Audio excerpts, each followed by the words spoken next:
bien de estar aquí y, como ya decía, quiero rezar. Yo crecí en este lugar básicamente viviendo todos los años, todos los veranos, pasando aquí muchos campamentos. Voz de mí, niéguese a sí mismo, tome su cruz y que me siga. Yo estoy leyendo aquí de la NBLA, Nueva Biblia de las Américas. Entonces, si estoy haciendo una versión, va a ir comparando a veces lo que yo estoy leyendo con la versión que ustedes tengan. Pero este versículo está al centro de lo que la Biblia nos dice acerca de la vida cristiana y de lo que significa el discipulado de la vida cristiana. Cómo crecemos como cristianos. Y todo empieza, de acuerdo a este pasaje, con seguir a Jesús. Si alguien quiere venir en pos de mí, entonces esa es la idea central aquí. Esto es lo que significa seguir a Jesús. Entonces ahora nos da la descripción, dice: niéguese a sí mismo y tome su cruz. Así es como me siguen. Entonces el pasaje empieza con seguir a Jesús y termina con seguir a Jesús. Así que lo que vamos a estar viendo hoy, mañana y el domingo es qué significa seguir a Jesús. Y lo vamos a ver en tres diferentes maneras, que creo que es la manera natural de ver este versículo. La primera pregunta entonces que nos vamos a hacer es: ¿qué significa seguir a Jesús? Ese es el punto de partida. ¿Cómo empieza seguir a Jesús? Y mañana vamos a estar meditando sobre cómo se debe seguir a Jesús. Ahora, ya asumiendo que estamos en esta búsqueda de ir detrás de Jesús, ¿cómo se ve eso? ¿Cómo se ve en la vida diaria? Entonces mañana vamos a ver algunas cosas muy prácticas de cómo se debe seguir a Jesús. Y al final vamos a ver para qué seguir a Jesús. Eso lo vamos a ver en el domingo. Entonces, esas son las tres maneras en que pensé que podríamos analizar juntos el significado de este versículo 24. Y la razón por la que empezamos preguntándonos qué significa seguir a Jesús es porque todos seguimos algo o alguien. Todos. Esto no es algo de cristianos, el seguir a alguien más. Esto es algo de lo que significa ser humano. Tú vas a buscar ir tras de algo en tu vida, y esto es lo que te va a motivar, esto es lo que va a convertirse en la razón por la que despiertas todas las mañanas y por la cual vas y haces las cosas que haces. Algo te está motivando, estás yendo tras de algo. ¿Cuántos de aquí tienen un trabajo?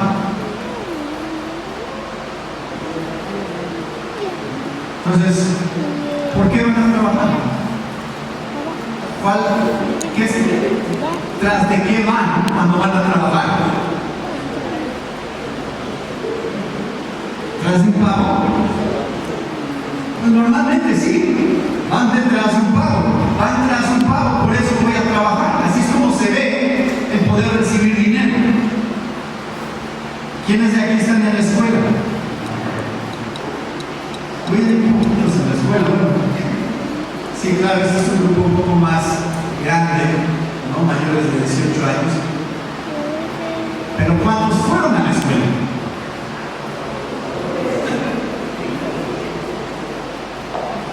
¿Por qué fueron a la escuela? ¿Van tras qué? Van tras una educación. Ese es el fin. Están buscando llegar a un lugar. Y eso es lo que vamos a ver el domingo, es hacia dónde llegamos cuando estamos buscando a Jesús. ¿Cuál es el fin de buscar a Jesús? De ir tras de Jesús. Los versículos que vienen después del versículo 24 nos dicen eso. Pero todavía no nos vamos a leer. Vamos a regresar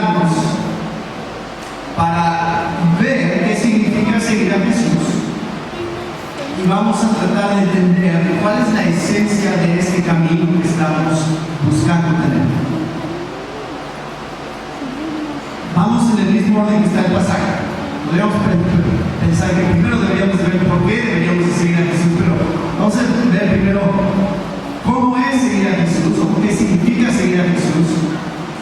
Y al final vamos a hablar de las recompensas, porque eso es como este pasaje llega en Mateo, como está estipulado el libro, nos muestra que todos estamos viviendo para algo, todos estamos viviendo con algún tipo de motivación, y vamos a pensar primero, hay un grupo de personas, así es como llegamos a este versículo, hay un grupo de personas que no está siguiendo a Jesús. Y estas personas que no están siguiendo a Jesús tienen ciertas características, así que para entender qué significa seguir a Jesús, vamos a primero entender qué es lo que no significa seguir a Jesús o cómo no seguir a Jesús. Entonces regrésense hasta el principio del capítulo 16 y van a encontrar, aquí es donde empieza esta historia. Claro, empieza aquí, vamos a todavía revisarnos más, porque siempre hay más contexto. Pero vean lo que dice el capítulo 16, versículo 1. Entonces los fariseos y los saduceos se acercaron y, poniendo a prueba a Jesús, le pidieron que les mostrara una señal del cielo. Pero él les dijo: al caer la tarde ustedes dicen hará buen tiempo, porque el cielo está rojizo, y por la mañana hoy habrá tempestad, porque el cielo está rojizo y amenazador. ¿Saben ustedes discernir el aspecto del cielo, pero no pueden discernir las señales de los tiempos?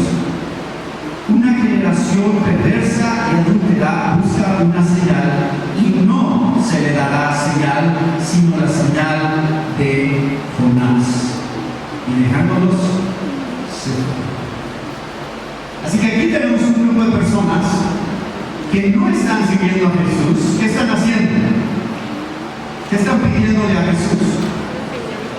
Una señal. ¿Por qué le están pidiendo una señal? ¿Porque no ha dado señales?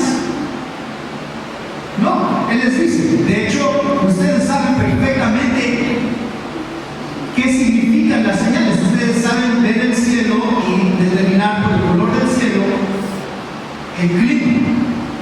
Sin embargo, aunque han estado viendo las señales que yo hago, todavía dicen: no hemos visto ninguna señal, danos una señal. Bueno, lo que se está manifestando en el corazón de los fariseos y de los saduceos es incredulidad. Y dense cuenta de algo: incredulidad no es por falta de señales. Ese es el pretexto. ¿Dónde está Dios? No vemos. Si Dios existiera, entonces me daría una señal. Y dice Romanos 1: Dios te ha dado muchas señales. Todo eso que te rodea, el cielo, los árboles, los animales, cuando nos vemos unos a otros como personas hechas a imagen y semejanza de Dios, eso es una señal. Eso te está diciendo algo acerca de tu existencia y de mi existencia. Hay algo más grande que nosotros. Tú y yo no somos accidentes. Pero decimos: no es suficiente, necesito algo más. Señor, si tú eres real, entonces haz esto. Bueno, no es que Dios tenga que darte más señales, es que hay incredulidad en tu corazón. No quieres creer. No quieres creer porque creer significa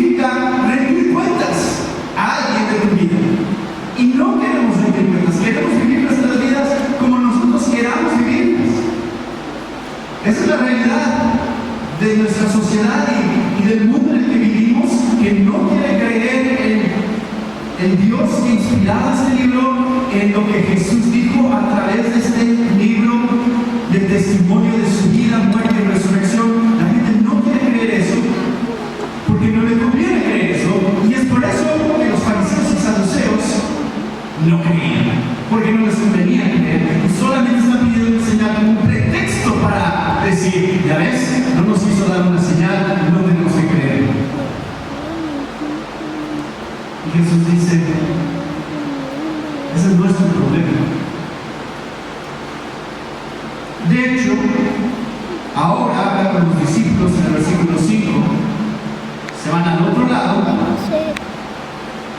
y a los discípulos se les olvidó llevar pan a donde iban.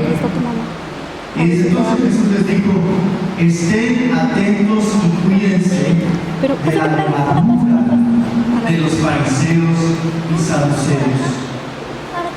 Y ellos discutían entre sí diciendo, lo dicen porque no tomamos panes. O sea, ellos escuchan esta palabra levadura y dicen, Jesús nos está regañando porque se nos olvidó traer pan. Ese es el primer pensamiento que viene a su mente. Pero Jesús, dándose cuenta, dijo, hombres de poca fe, ¿por qué discuten entre ustedes que no tienen pan? ¿Todavía no entienden ni recuerdan los 5 panes para los 5,000 y cuántas cestas recogieron? Ni los 7 panes para los 4,000 y cuántas canastas recogieron. Esto acaba de pasar a los 4,000 aquí en el capítulo 15. Acaba de suceder. O sea, les está diciendo, ¿ustedes creen que de veras yo iba a estar preocupado porque se les olvidó traer pan? Y les dice, ¿cómo es que no entienden que no les hablé de los panes? Pero cuídense de la levadura de los fariseos y saduceos. Entonces entendieron que él no les había dicho que se cuidaran de la levadura de los panes, sino de la enseñanza de los fariseos y saduceos. Entonces ya vimos una cosa que tiene que ver con no seguir a Jesús, que es incredulidad. Ellos no creen en realidad, no es por falta de señales, es porque tienen un corazón incrédulo. Pero aquí Jesús hace énfasis en la enseñanza de los fariseos y saduceos. Dice, cuídense. ¿Qué significa seguir a Jesús?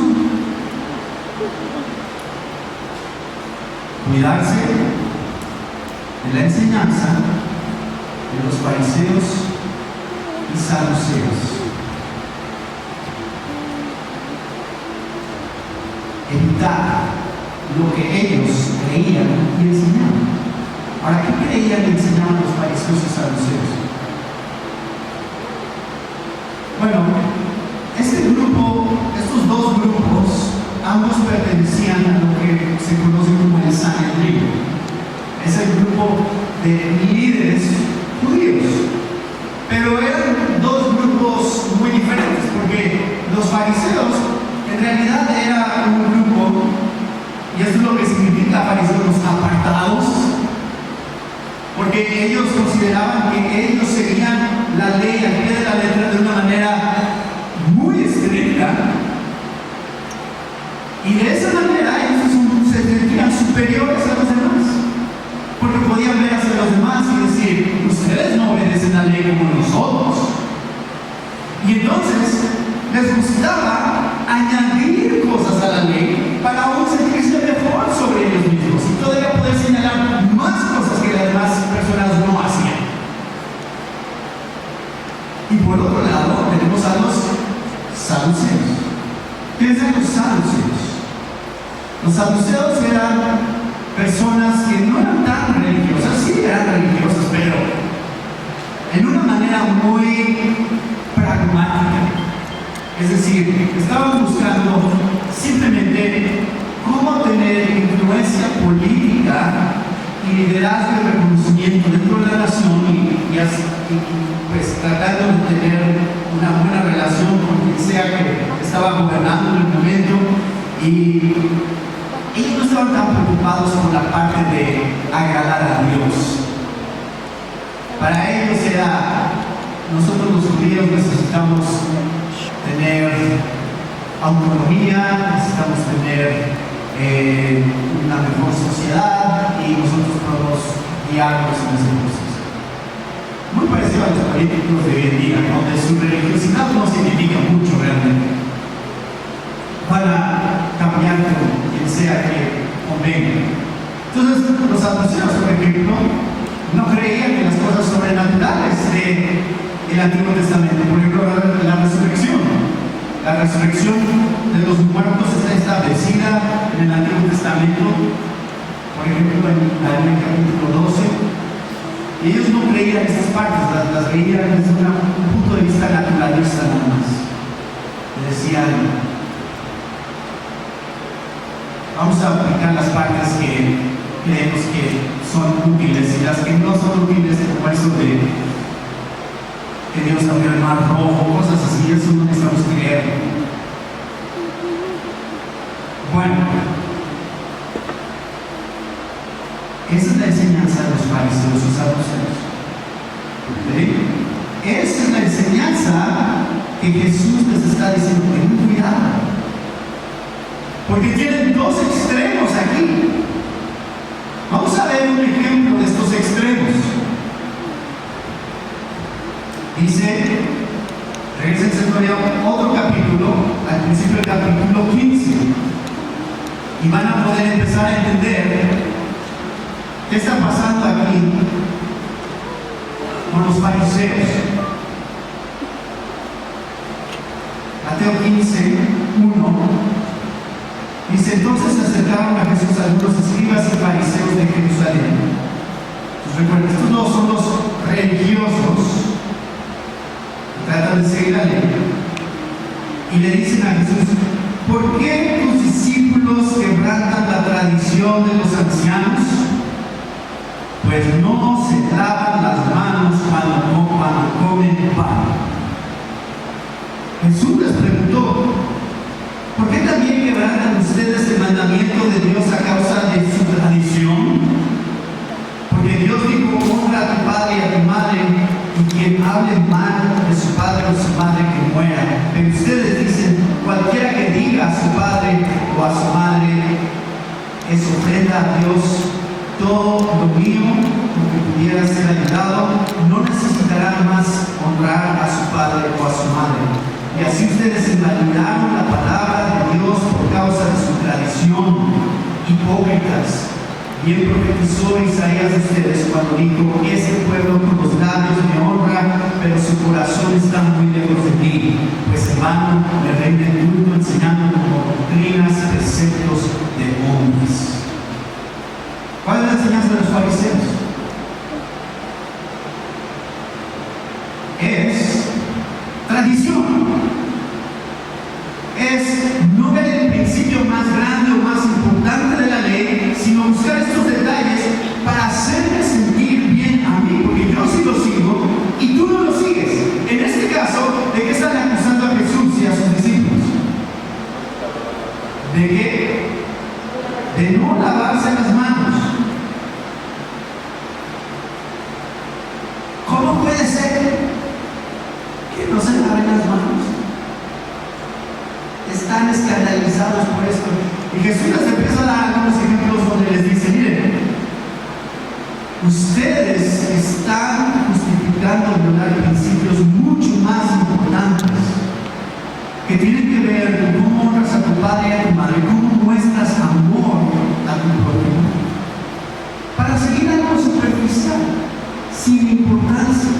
Y vean cómo él sigue explicándolo en el versículo 10. Y les dice, llamando junto a él la multitud, Jesús les dijo, oigan y entiendan, no es lo que entra en la boca lo que contamina al hombre, sino lo que sale de la boca. Eso es lo que contamina al hombre. O sea, fumar no es pecado. Dice digo eso. Pero eso es esencialmente lo que está diciendo Jesús. No es si dañas tu cuerpo con algo como comer con las manos sucias lo que es grave. ¿Qué es lo que es grave? Lo que sale de tu corazón. Eso es lo que es grave. Lo que te lleva a hacer ciertas cosas que moralmente están quebrantando la ley de Dios. Y pongo ese ejemplo, jóvenes. Justamente soy intencional en poner ese ejemplo, porque ¿qué hemos hecho como iglesias cristianas evangélicas con respecto a ciertas cosas? ¿Qué hemos hecho? Las hemos elevado a un nivel que no deberían de tener. Y pongo el ejemplo de fumar, porque eso es un ejemplo muy fácil de por aquí apriételo. Si sintieron un shock cuando yo dije eso, están comprobando mi punto. Porque en nuestras iglesias nunca toleraríamos ver que alguien estuviera fumando allá afuera. ¿Verdad? Sí. ¿Cómo es cristiano y está fumando? Pero si hay chisme dentro de la iglesia, eso está bien, eso es normal de los cristianos. ¿Entienden dónde está nuestro problema con nuestras prioridades? No estoy diciendo, jóvenes, no estoy diciendo salgan de público. Ese no es el mensaje de hoy. Por supuesto que tomar una foto? no es recomendable. Solo quiero que pongan en perspectiva cómo tenemos ciertas categorías como cristianos en nuestra cultura evangélica y cultura cristiana. Hemos satanizado ciertas cosas de tal manera que nos sentimos bien sobre nosotros mismos. Porque no nos hace eso sentir bien. Sales de allá afuera, ves esos que están fumando en la calle y dices, bueno, yo no soy de esos. Claro, porque hemos establecido ciertos principios y ciertas tradiciones, los fariseos, que nos hacen sentir mejor que los demás. Y entonces empezamos a pensar sobre el cristianismo mucho más en términos de todas las cosas que no hacemos que las cosas que sí hacemos. Ese es el punto justamente de Jesús en el ejemplo que les da sobre cómo tratan a su papá y a su mamá.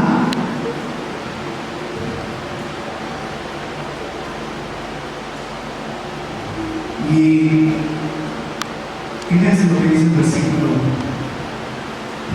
12. Entonces, acercándose los discípulos le dijeron, ¿sabes que los fariseos se escandalizaron cuando oyeron tus palabras? ¿Te diste cuenta, Jesús, que los ofendiste? Están siendo sarcásticos aquí, no sé en qué tono se lo dijeron a Jesús, pero Jesús tuvo que haber nada más sonreír y dicho, eso es exactamente lo que estaba tratando de hacer. Él les contestó, toda planta que mi Padre Celestial no haya plantado será desarraigada. Déjenlos. Los fariseos son ciegos, guías de ciegos, y si un ciego guía a otro ciego, ambos caerán en el mundo. Déjenlos seguir con sus tradiciones, déjenlos seguirse sintiendo mejor que todos los demás porque no hacen ciertas cosas que hacen los demás. Eso no es lo que significa seguir a Jesús. Yo no hago eso. Él sí. Y esta constante comparación para hacerme sentir bien yo delante de Dios. Ahora ustedes a lo mejor no están conscientes de qué tanto realmente ustedes hacen eso, porque yo lo hago también. Es muy fácil para mí sentirme como que Dios me debe algo. Mira, Señor, me sacrifiqué yendo al calcetín por 3 días. Yo podría estar en mi casa descansando y cómodo, pero mira cómo yo me estoy esforzando por ti. Tú me debes algo, Señor. Yo no soy como esos locos que prefieren no ir al campamento.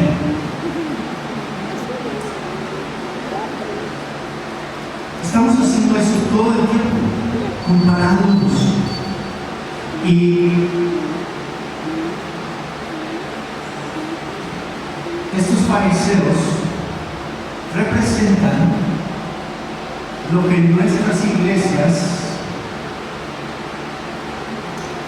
llamamos legalismo. ¿Qué es legalismo? Agregarle cosas a la Biblia. Cosas que la Biblia no dice, pero quisiéramos que dijera. Se las agregamos de alguna manera creativa, buscamos cómo hacer que digan lo que queremos que digan. Y hay tantas iglesias que se inclinan hacia el legalismo. ¿Y saben por qué es tan fácil inclinarnos al legalismo? Porque queremos sentirnos bien sobre nosotros mismos. Queremos que nuestra iglesia sea la verdadera iglesia, no como esas otras iglesias que no hacen todo lo que nosotros sí hacemos. Y empezamos a agregar tradiciones a nuestra manera de vivir como cristianos, y empezamos, inclusive pastores, ancianos, diáconos, líderes de la iglesia, empiezan a imponer cargas sobre la congregación que no deberían de cargar, acerca de cómo tendrían que vivir sus vidas como cristianos. Es decir, si no haces eso, o si sí haces eso, y se convierte el cristianismo en una lista de reglas. Eso es lo que Jesús llama levadura. ¿Por qué levadura? Porque se esparce fácilmente y afecta a todo. Un poquito de levadura afecta a toda la masa. Jesús sabe qué tan fácil es para nuestros corazones irnos en esa dirección del legalismo, pero también, como ya veíamos, están los saduceos. Ahora esa es otra tentación muy diferente. ¿Cuál es esa tentación de los saduceos? Es ¿Puedo ir con mi mami? Pero por acá, por acá. ellos, acuérdense, no creían en la resurrección. Una doctrina fundamental de la Biblia. ¿Ellos qué están haciendo? No le están agregando a la Biblia, le están quitando.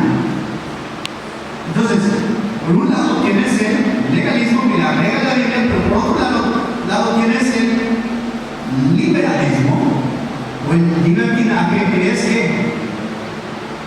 quitarle a la Biblia. Es decir, esa parte no me gusta. Mejor me la brinco. Porque no concuerda con mi manera de pensar, no concuerda con mi manera de vivir, así que prefiero evitar algo que Dios está diciendo. El fariseo dice: a mí me gustaría agregar cosas a lo que está diciendo Dios. El saduceo dice: a mí me gustaría quitar cosas a lo que está diciendo Dios. Y esto es también parte de lo que estamos viviendo hoy en día. Es la tentación para todo cristiano, toda iglesia tiene la tentación en irse en una de estas dos direcciones.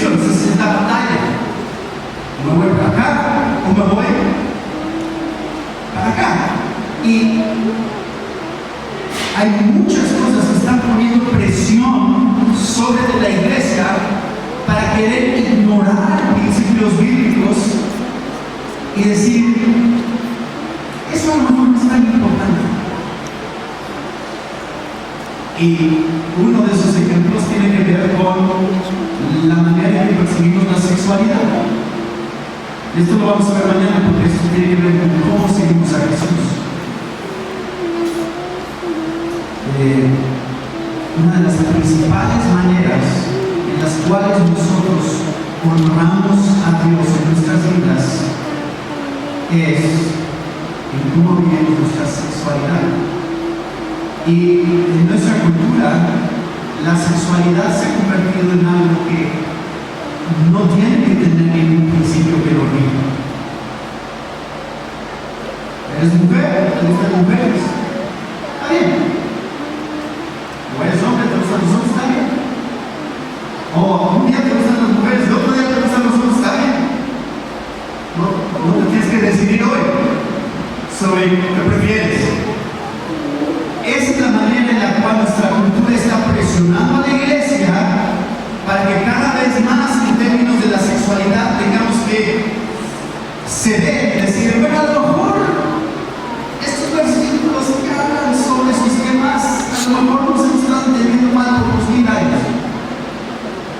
A lo mejor no me importa tanto. ¿Con quién te acuestas? Y la iglesia cada vez va a sentir más esa presión. Y la ley, por supuesto, junto con todo eso está el tema, inclusive también del feminismo. Y ustedes saben, esto en todo el mundo es un tema que hay presión donde las mujeres están diciendo, bueno, no es nada más que nosotros podemos, sino que podemos más que los hombres. Y se empieza a volver una competencia entre hombres y mujeres. En vez de entender cómo nos complementamos mutuamente hombres y mujeres, se ha convertido en una competencia entre hombres y mujeres. ¿Y cómo creen ustedes que eso afecta en la iglesia? Bueno, hay presión dentro de la iglesia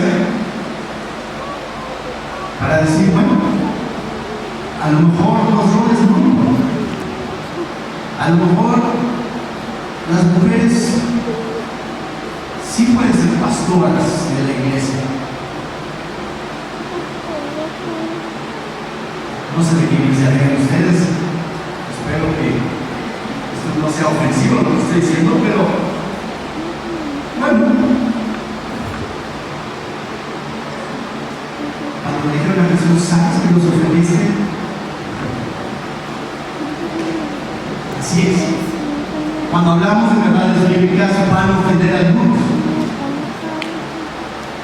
Nada más consideren lo que estoy diciendo. Es que tenemos presión por los dos lados para ceder. Entonces la pregunta que nos hicimos al principio es, ¿qué significa seguir a Jesús? ¿Qué significa seguir a Jesús? Cuidarse de la enseñanza de los fariseos y saduceos, que tiene que ver con legalismo y libertinaje. Cuídense, porque eso es exactamente lo que ellos enseñaban, esas dos cosas, legalismo y libertinaje. Si ustedes se van en cualquiera de esas dos direcciones, van a dejar de seguir a Jesús. En el legalismo van a empezar a seguir reglas de un hombre, tradiciones de un hombre. Y en el liberalismo van a seguir lo que sea que quieran seguir, sin importarles lo que Dios diga. Entonces, la incredulidad se muestra de dos maneras. En no ver el sacrificio de Jesús como suficiente, porque yo tengo que agregarle más. Y eso es lo que termina pasando con el legalismo.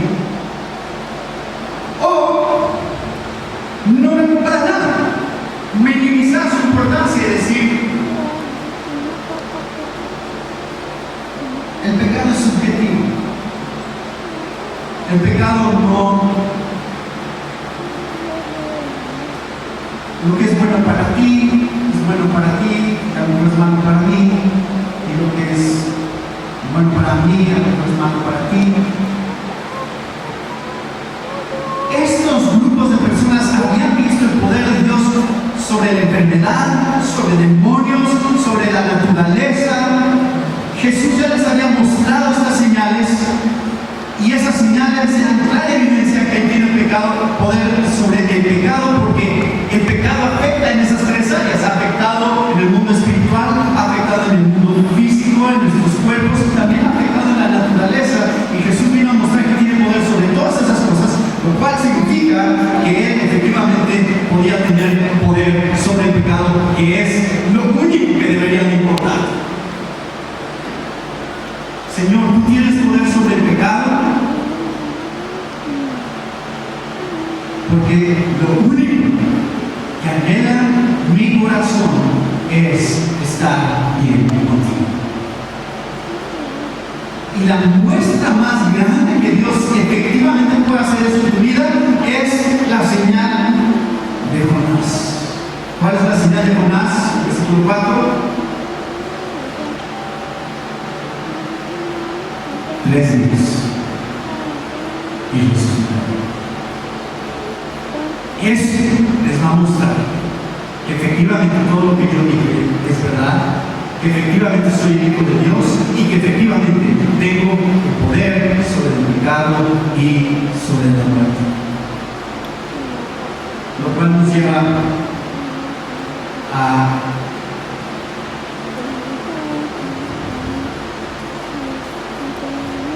el siguiente episodio de este capítulo, que es la confesión de Pedro.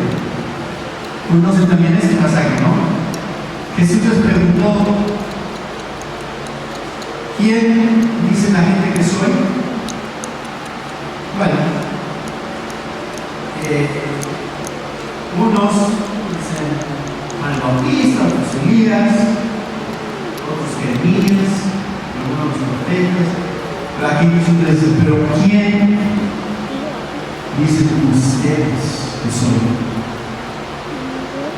Y aquí Pedro se levanta y dice: tú eres el Cristo, el Hijo del Dios viviente.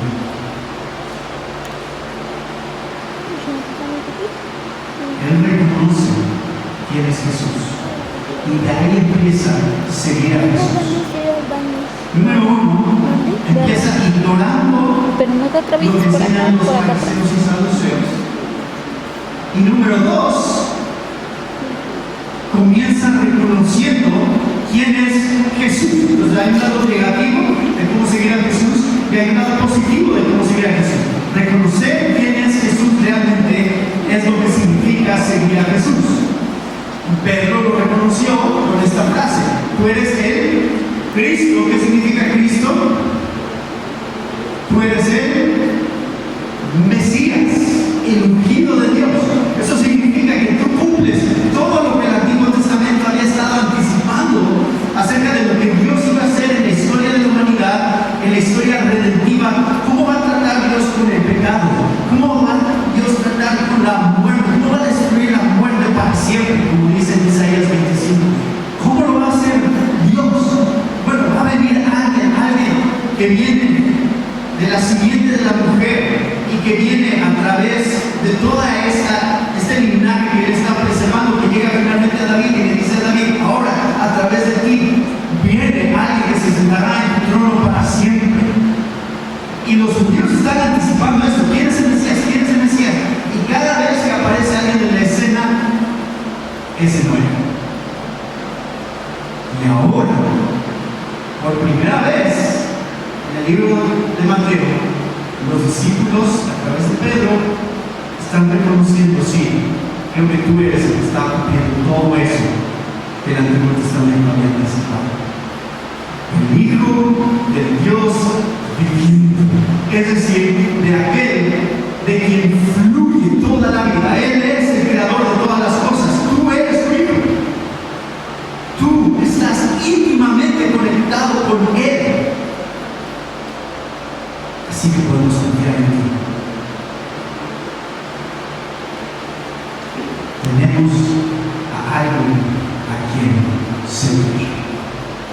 Es lo que está diciendo.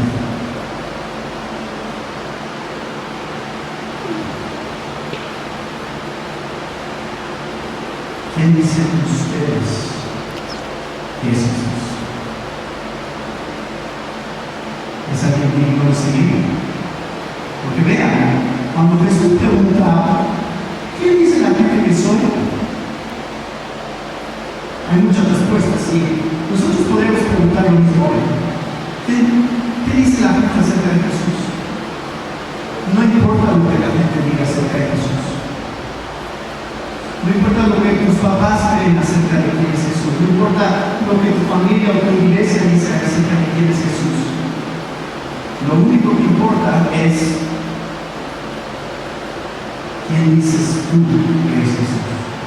Porque a partir de ese punto es que tú puedes empezar a seguir a Jesús. Si tú no reconoces quién es Jesús, si no tienes una idea de quién es realmente Jesús, y nada más dices, pero hay un buen individuo, alguien que es un ejemplo. Si empiezas a limitar quién es en realidad, no vas a tener motivación para seguir. Va a haber otros ejemplos iguales o mejores para seguir. Si tú minimizas a la persona de Cristo en tu propia vida, Él es a través de quien todas las cosas existen y Él es el fin de todas las cosas. ¿Creen que Jesús es Cristo, el Hijo del Dios viviente?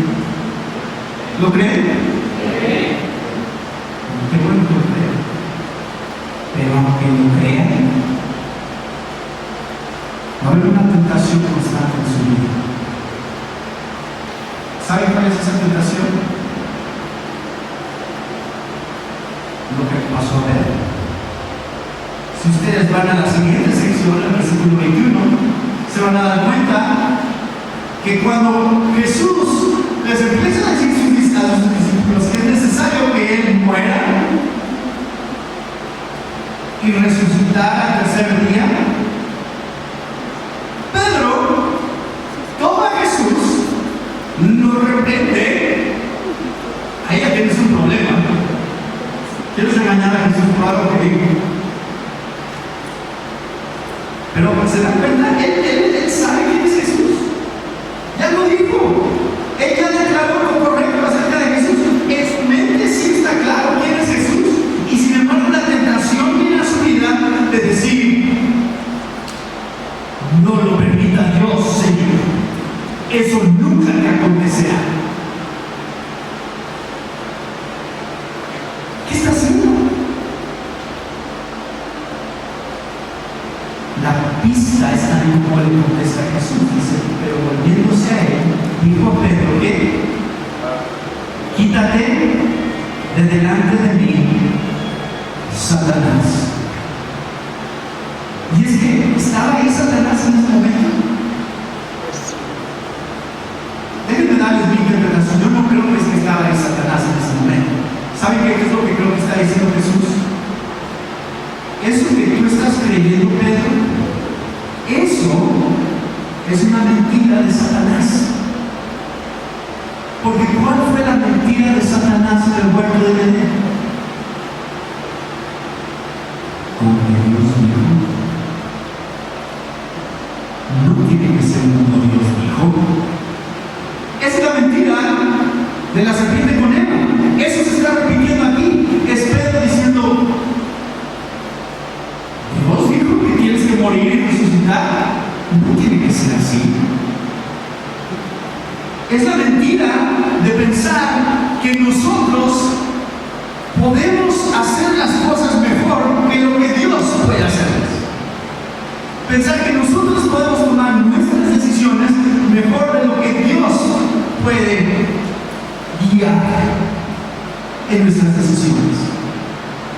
Y esto, jóvenes, aunque ustedes crean quién es Jesús, va a seguir siendo una tentación sus vidas. Todos los días. Ustedes saben quién es Jesús, ustedes creen en Jesús, pero tienen la tentación todos los días a decir, ¿tiene que ser así, Señor? Yo tengo unas mejores ideas sobre cómo podría ser. Y eso es lo que vamos a estar viendo mañana. ¿Cómo se debe seguir a Jesús? ¿Cuáles son estas decisiones con las que nosotros nos vamos a enfrentar día a día que demuestren que estamos siguiendo a Jesús? Que tiene que ver con negarnos a nosotros mismos y tomar nuestra cruz. Negarnos a nosotros mismos, tomar nuestra cruz, son dos lados de la misma moneda. No vernos a nosotros, sino ver hacia afuera y mirar a Cristo y lo que Él hizo por nosotros. 2 Corintios 6, 1 a 2. La señal de los tiempos de la que está hablando Jesús con sus discípulos. Cuando le dice a los fariseos, ustedes no entienden la señal de los tiempos. ¿Saben cuál es la señal de los tiempos?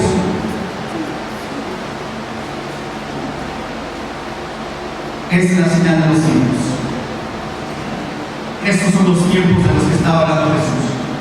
Como colaboradores con Él, también les exhortamos a no recibir en vano la gracia de Dios, pues Él dice, en el tiempo propicio te escuché y en el día de salvación te socorrí, pero ahora es el tiempo propicio, ahora es el día de salvación. Espero este campamento para todos nosotros sea un momento decisivo de decir, quiero seguir a Jesús. Gracias, Padre, por este tiempo juntos y por la manera en que tu palabra nos guía sobre cómo se ve seguir, qué significa seguir. Ayúdanos, Señor, a ser fieles a ese llamado y a realmente seguirte confiando enteramente en que tú entiendes y conoces mejor cómo deben de ser las cosas que nosotros. Ayúdanos a entender cómo es que podemos glorificar tu lugar en nuestras vidas en todo lo que hacemos para mostrar al mundo a quién estamos. Señor.